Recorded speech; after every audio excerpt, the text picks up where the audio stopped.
Hello, welcome to watch and try சமையல் with me மான். இன்னைக்கு ஒரு இன்ட்ரெஸ்டிங்கான பிரியாணி ரெசிபி பார்க்க போகிறோம். நம்ம பக்கத்து ஸ்டேட் கேரளா. இந்த கேரளாவில் வந்து பிரியாணி ரெசிபிஸ் வந்து நிறைய இருக்குது.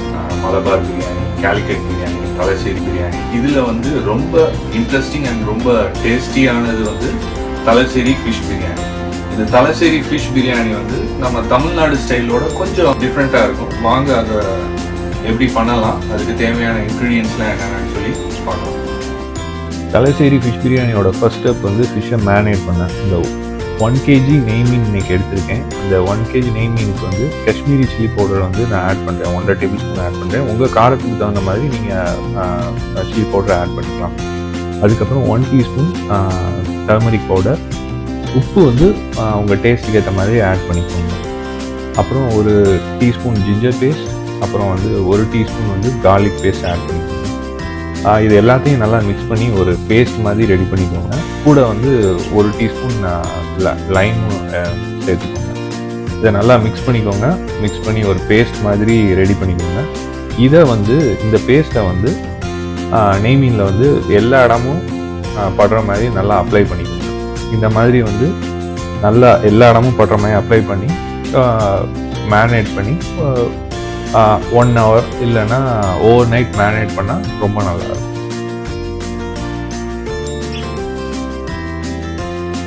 ஃபிஷ்ஷு மேரினேட் ஆகிற டைமில் நம்ம பிரியாணிக்கு தேவையான நெக்ஸ்ட் ஸ்டெப்பை பார்த்துக்கலாம். Second step biryani masala prepare பண்ணுறது. இதுக்கு தேவையானது பட்டை 2, ஜாவித்ரி 1, ஸ்டார் அனீஸ் 1, சோம்பு 1 டீஸ்பூன், ஷாஹி ஜீரா 1 டீஸ்பூன், ஜாதிக்காய் 1/4 பாகம், முழு மல்லி 1 டீஸ்பூன், கிராம்பு, அப்புறம் 4 ஏலக்காய், 3 பிரியாணி இலை.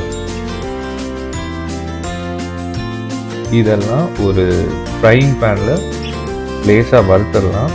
ரொம்ப கருக விட்டுறக்கூடாது. ஒரு important fact about Thalassery fish biryani, Thalassery வந்து பெப்பருக்கு வந்து ரொம்ப ஃபேமஸ். ஆனால் அவங்களோட ஒரிஜினல் தலச்சேரி ஃபிஷ் பிரியாணியில் வந்து இந்த பெப்பரை வந்து ஆட் பண்ண மாட்டாங்க. பிகாஸ் பெப்பர் வந்து அதர் ஸ்பைசஸை வந்து டாமினேட் பண்ணிடும். மசாலா ஃப்ரை பண்ணியாச்சு, இப்போ அதை கிரைண்ட் பண்ணிடலாம்.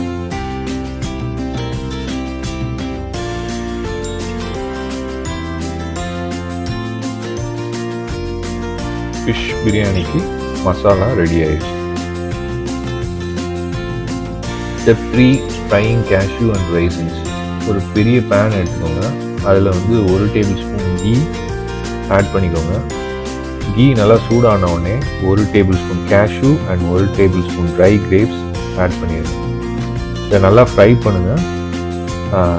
கேஷ்யூ ப்ரௌன் கலரில் இப்படி வந்ததும் ட்ரை கிரேப்ஸ் இந்த மாதிரி பல்ஜான உடனே இதை வந்து நம்ம எடுத்துடலாம். இது ரெண்டுமே பிரியாணி தம் போடுறதுக்கு தேவைப்படும்.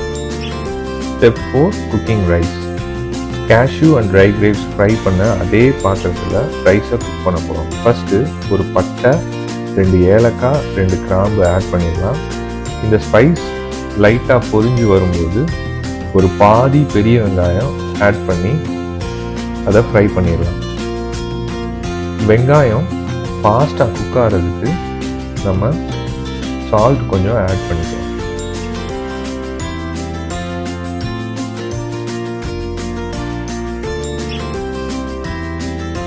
தலச்சேரி ஃபிஷ் பிரியாணி பண்ண கைமா ரைஸ் இல்லைன்னா ஜீரா சாலா ரைஸ் தான் யூஸ் பண்ணுவாங்க. நான் இன்னைக்கு 2 கப் கைமா ரைஸ் எடுத்திருக்கேன். அப்படி உங்களுக்கு கைமா ரைஸ் ஆர் ஜீரா சாலா ரைஸ் கிடைக்கலன்னா நம்ம ஊரில் யூஸ் பண்ணுற ஜீரா சம்பா ரைஸ் கூட யூஸ் பண்ணலாம். வெங்காயம் நல்லா ஃப்ரை ஆனதுக்கப்புறம் ரைஸை வந்து நம்ம ஆட் பண்ணிடலாம். இந்த பிரியாணிக்கு ரைஸை வடிக்க தேவையில்லை. இந்த 2 கப் ரைஸுக்கு 3லேருந்து 4 கப் வரைக்கும் தண்ணீர் யூஸ் பண்ணலாம். நான் இப்போ சைடில் ஒரு 3.5 கப் தண்ணி பாயில் பண்ணிட்டு இருக்கேன். அது பாயில் ஆன உடனே இதில் நான் ஆட் பண்ணிட்டேன். ரைஸை நல்லா மிக்ஸ் பண்ணி விட்டுருங்க. இப்போ இதில் உங்கள் டேஸ்ட்டுக்கு ஏற்ற மாதிரி சால்ட்டை ஆட் பண்ணிக்கோங்க. இந்த ரைஸ் குக் ஆக 7 to 10 minutes ஆகும். இந்த பாத்திரத்துக்கு ஒரு லிட்டை வச்சு க்ளோஸ் பண்ணிடுங்க. ஸ்டவ்வை லோ ஃப்ளேம் சிம்மில் வச்சுருங்க. இந்த ரைஸ் குக் ஆகிற டைமில் நம்ம ஃபிஷ்ஷை வந்து ஃப்ரை பண்ணிடலாம். That is step 5. ஃபிஷ்ஷை ஃப்ரை பண்ண கோகோனட் ஆயில் யூஸ் பண்ணால் நல்லாயிருக்கும். நான் இன்றைக்கி கோகோனட் ஆயில் தான் ஆட் பண்ணுறேன். எண்ணெய் நல்லா காஞ்ச உடனே நம்ம வந்து ஃபிஷ்ஷை வந்து ஃப்ரை பண்ணி எடுத்துடலாம். இந்த மாதிரி எல்லா பீஸையுமே வந்து நம்ம ஃப்ரை பண்ணி எடுத்துடலாம். இப்போ எனக்கு 10 மினிட்ஸ் ஆச்சு. அதனால் நம்ம ரைஸ் குக் ஆகிடுச்சான்னு நம்ம செக் பண்ணிடலாம். ரைஸ் 80% ஆல்மோஸ்ட் வந்து குக் ஆகிடுச்சு. இனி பிரியாணி தம் போடும்போது ரிமைனிங் குக் ஆகிடும். Step 6 biryani gravy preparation. நான் இதுக்கு ஒரு ஹெவி பாட்டம் பேன் யூஸ் பண்ணேன். இந்த பேனில் 2 tablespoon coconut oil add பண்ணணும். ஆயில் சூடானதும் ஸ்லைஸ் பண்ணி வச்சுருக்க ஒரு பெரிய வெங்காயம் ஆட் பண்ணுறேன். இதில் கொஞ்சம் சால்ட் ஆட் பண்ணிக்கலாம். இது கூட 8 அரைச்ச பச்சை மிளகாய் இதையும் ஆட் பண்ணிக்கலாம். 1 teaspoon ginger paste, 1 teaspoon garlic paste add பண்ணிக்கலாம். இது எல்லாத்தையும் நல்லா மிக்ஸ் பண்ணி விட்டுறேன். இப்போ நம்ம ஸ்டெப் 2ல அரைச்ச பிரியாணி மசாலாவை இதோட ஆட் பண்ணிக்கலாம். ஒரு 1/2 டீஸ்பூன் காஷ்மீரி சில்லி பவுடர் இதில் ஆட் பண்ணுறேன். இது கூட ஒரு பெரிய தக்காளியும் நம்ம சேர்த்துக்கலாம். எல்லாத்தையும் நல்லா மிக்ஸ் பண்ணி விட்டுருங்க. இது கூடவே 1/4 கட்டு கொரியாண்டர் லீவ்ஸ், 1 கையளவு புதினா ஆட் பண்ணலாம். எல்லாத்தையும் நல்லா மிக்ஸ் பண்ணிக்கோங்க. 1 டேபிள் ஸ்பூன் தயிரும் இதோட ஆட் பண்ணிக்கோங்க. இது கூடவே ஒரு 1/2 லைமோட ஜூஸையும் நம்ம ஆட் பண்ணிக்கலாம். நல்லா ஸ்டிர் பண்ணி விட்டுக்கோங்க. ஃப்ளேமை வந்து லோவில் வச்சுட்டு கிரேவியை நல்லா ஸ்ப்ரெட் பண்ணி விட்டுருங்க. இதுக்கு மேலே நம்ம ஃப்ரை பண்ண ஃபிஷ்ஷை வந்து ஆட் பண்ணணும். Step 7 assembling biryani. லோ ஃப்ளேம்லேயே இருக்கட்டும். இப்போ இந்த ஸ்டெப் 5ல் ஃப்ரை பண்ண ஃபிஷ்ஷை இந்த பிரியாணி கிரேவி மேலே ஒரு சிங்கிள் லேயராக அரேஞ்ச் பண்ணி வைக்கிறேன். இந்த ஃபிஷ்ஷுக்கு மேலே ஒரு லேயர் ஃப்ரைட் ஆனியன்ஸ் ஆட் பண்ணிக்கலாம்.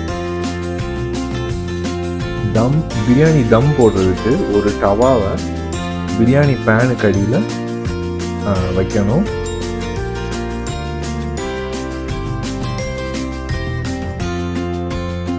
இந்த ஃப்ரைட் ஆனியன்ஸ்க்கு மேலே நம்ம ஸ்டெப் 4ல் குக் பண்ண ரைஸை ஸ்ப்ரெட் பண்ணிக்கலாம்.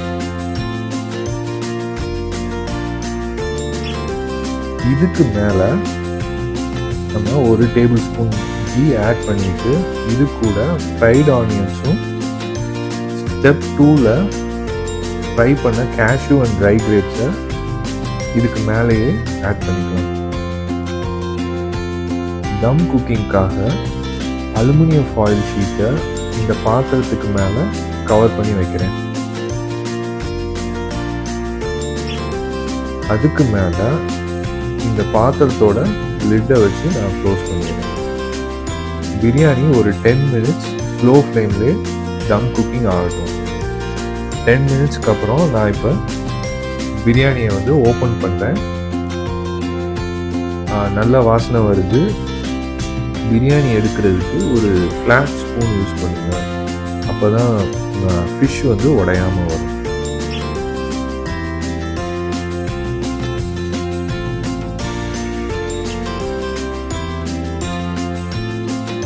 இந்த தலசேரி ஃபிஷ் பிரியாணி நான் எக்ஸ்பெக்ட் பண்ண மாதிரி நல்லா வந்திருக்கு. நீங்களும் இந்த ரெசிபி வந்து பிடிச்சிருந்துச்சுன்னா ட்ரை பண்ணுங்கள். ஃபீட்பேக் வந்து கமெண்ட்ஸில் சொல்லுங்கள். Do like, share, subscribe for more videos. Thanks for watching. See you next time with another biryani recipe.